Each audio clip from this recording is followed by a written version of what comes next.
let's talk about the 2025 production. So I want to talk with Ben and James about that right now. So kind of walk through, some of the industry trends. What do people need to know? Sure. Well, it's going well. So far, so good in China. All the production updates we've gotten are positive. Heat ban has been lifted, so they're back at fireworks, making fireworks, which is great. But we have been told that we're going to see less time for the U.S. market and production for products coming to the U.S. market. We are now vying with a domestic market in China that is still going fairly well, and the European market has come back. So we've just been told that orders need to be in early. Of course, we did that, giving them ample time to get the product completed, but they're just telling us to be aware. That's going to be something that's probably going to be of issue. Don't know which product or products it's going to injure or if it will actually be any, but just something to be cognizant of.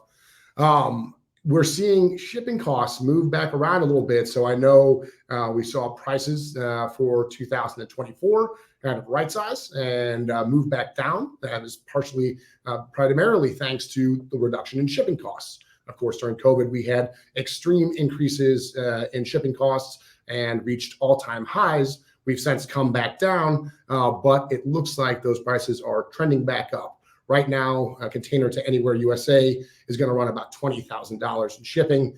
Earlier this year, you were able to get there for $14,000 or $15,000. So I think the impact on that during COVID, we saw a reduction in packaging. We saw those larger pieces that were physically larger just because we could shrink a little bit because of the shipping costs that was associated with them. We saw a little bit of movement back towards those bigger pieces as that shipping cost came back down, but with shipping costs moving up, I think we're going to see a little bit of a yo-yo on that. Another change is larger assortments, north of 80 pounds, I believe. It's not going to come as one single piece. So the Max, Brothers Container Load, those pieces, big tray assortments that we're accustomed to seeing, those are going to come boxed a little bit differently for 2025. So that's something that we're going to be dealing with on a change.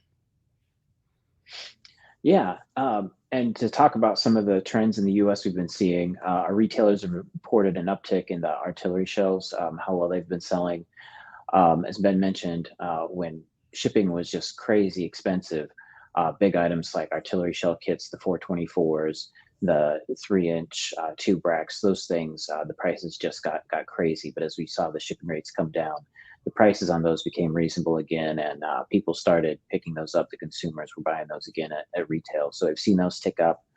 We're also seeing people, a lot of the carriers are carrying the short preloaded tubes. So those are going to compete with 5 and 6-inch shells. Small preloaded tubes, you'll see a lot of retailers stocking those in 2025. And then the finale sets, the cakes where one cake shoots left, one cake shoots right, one cake shoots straight up the center. Those have been very hot sellers, and those will be gaining more and more shelf space for 2025.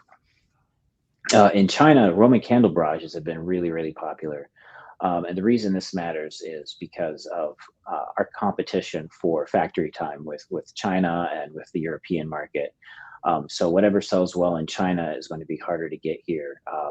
So artillery shells, cakes are the main thing. Cakes are very popular in China, in the European market, and the US market.